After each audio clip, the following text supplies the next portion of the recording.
வணக்கம். வாழ்க வளமுடன். இது வந்து ஈரோடு மாவட்டம் கோபிச்செட்டிப்பாளையத்தில் இருக்கிற பச்சைமலை முருகன் கோயிலுக்கு போயிட்டுருக்குறோம். கோபிச்செட்டிப்பாளையம் பஸ் ஸ்டாண்ட் இருக்குது பார்த்தீங்களா, அதிலேருந்து நேராக போனால் சந்து சந்தாக போக வேண்டியதாக இருக்கும். அந்த மலை கோயிலுக்கு கேட்டு கேட்டு தான் போனோம். இது பாருங்கள், அந்த கோயிலுக்கு போகிற பாதையில் வீடு பாருங்கள், எவ்வளோ அமைதியான பிளேஸ், பார்க்கவும் ரொம்ப அழகாக இருக்கும். பச்சைமலை முருகன் கோயிலுக்கு வந்தாச்சு. இந்த படிக்கட்டு வழியாகவும் மேலே போய்க்கலாம். இதுக்கு நேராக மேலே போனால் இந்த மலேசியாவிலலாம் முருகர் இருக்கார் பார்த்தீங்களா, அது மாதிரி கொஞ்சம் ஒரு பெரிய சிலையாக படிக்கட்டிலே மேலே போக போக பார்க்கலாம். அந்த மாதிரி செய்து வச்சுருக்குறாங்க. சிலை ரொம்ப அழகாக இருக்கும். அதையும் எடுத்துருக்குறோம், காமிக்கிறோம் பாருங்கள். இது வந்து மலைப்பாதை. பஸ்ஸு போகிறதில்ல, காரு பைக் வச்சுருக்கிறவங்க இது வழியே போகிறாங்க. நடந்து போகிறவங்களும் இது வழியே நடந்து போய்க்கலாம். அங்கே இருக்க முருகர் பேர் வந்து சுப்பிரமணிய சுவாமி. சின்ன குழந்த மாதிரி தான், தண்டாயுதபாணி மாதிரியே இருப்பார் பார்க்குறதுக்கு. ரொம்ப அழகாக இருக்கும்.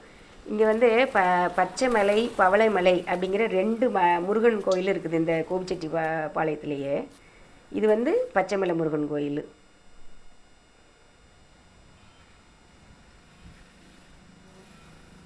இது வழியாக மேலே வந்தோன்னா கோயிலுக்கு வரலாம்.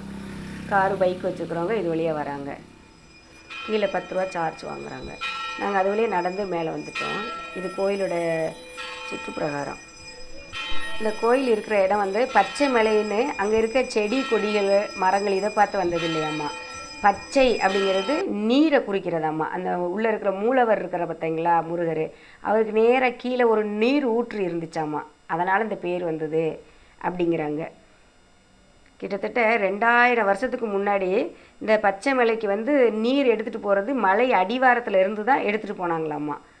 அப்போ திடீர்னு கொஞ்ச நாளில் ரொம்ப வறட்சி, கிணத்துல உள்ள தண்ணி எல்லாமே வற்றி போய் ரொம்ப வறட்சியாக இருந்துச்சு அப்படிங்கிறாங்க.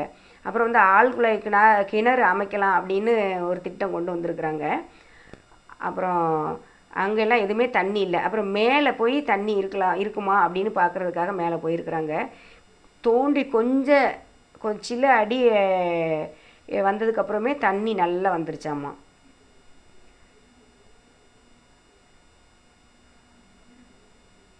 அங்கே கிடைக்கிற நீரை வந்து நம்ம வந்து தீர்த்தமாகவே பயன்படுத்தலாம் அப்படிங்கிறாங்க.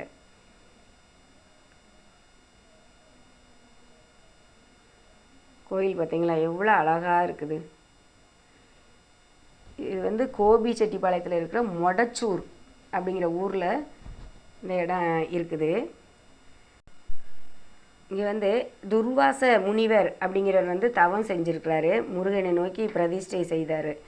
அப்போ கொஞ்ச நாள் காலம் கடந்து போகுது. அப்புறம் வந்து அந்த கோயிலை பராமரிக்காமையே பூஜை எதுவும் பண்ணாமல் சும்மா அப்படியே விட்டுருக்குறாங்க. அப்புறம் வந்து குப்புசாமி கவுண்டர் அப்படிங்கிற ஒரு பக்தர், முருகர் பக்தர், அவரோட கண்ணுக்கு வந்து இந்த கோயிலை பராமரிக்கணும் அப்படின்னு முருகரே வந்து சொன்ன மாதிரி சொல்கிறாங்க. அதுக்கப்புறம் அவரோட அந்த முருக பக்தர்கள் எல்லாருமே சேர்ந்து அந்த கோயிலை பராமரித்து பூஜை எல்லாமே செய்ய ஆரம்பிச்சிட்டாங்க. அந்த கோயிலில் வந்து முருகர் தண்டாயுதபாணி பழனி முருகர் இருக்கிற பார்த்தீங்களா, அவரை மாதிரியே சின்ன குழந்தையாக காட்சி தருவார். பார்க்குறதுக்கு ரொம்ப அழகாக இருப்பார், சிரிச்ச முகத்தோட. பழனியில் இருக்க மாதிரியே இங்கேயும் மூலவர் வந்து மேற்கு திசையை பார்த்து தான் இருப்பார்.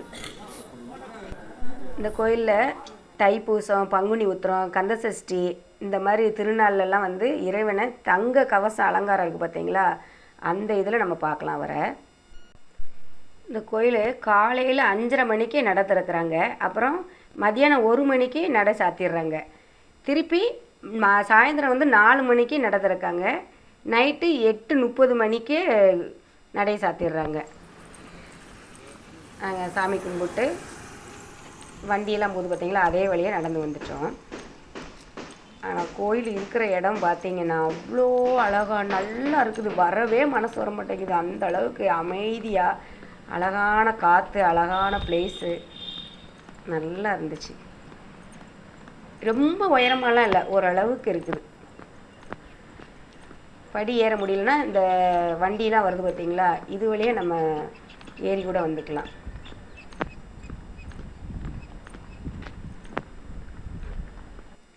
நான் சொன்னேன் பார்த்தீங்களா, மலேசியா முருகன் மாதிரியே இருப்பாருன்னு. அந்த அளவுக்கு பெருசாலும் ஓரளவுக்கு பெருசாக இருக்குது. எவ்வளோ அழகாக கம்பீரமாக நிற்கிறார் பார்த்தீங்களா முருகர். கோபிச்செட்டிப்பாளையம் பஸ் ஸ்டாண்ட் இருக்குது பார்த்தீங்களா, அதுலேருந்து 1 கிலோமீட்டர் தூரத்தில் தான் இருக்குது. ரொம்ப அழகாக இருக்குது பார்க்க. இது வந்து படிக்கட்டு ஏறி போகிறோம் பார்த்தீங்களா, அங்கே இருக்கார் இந்த முருகர். படிக்கட்டு வெளியே போனால் தான் இந்த முருகரை நேராக பார்க்க முடியும். அங்கேருந்து அப்புறம் பண்ணாரி அம்மன் கோயிலுக்கு வந்தாச்சு. இது வந்து கோயிலோட சுற்றுப்பிரகாரம். இங்கே வந்து உள்ளே ஃபோன் எடுக்கிறதுக்கு அலவுடு இல்லை, அதனால் வெளியில் மட்டும் எடுத்துக்கிறோம். இங்கே வந்து நல்லா சாமி கும்பிட்டு வீட்டுக்கு வந்துட்டோம். ரொம்ப சக்தி வாய்ந்த அம்மா. இங்கே பூக்குழி வந்து ரொம்ப பிரபலியமாக கொண்டாடுவாங்க. தேங்க்யூ.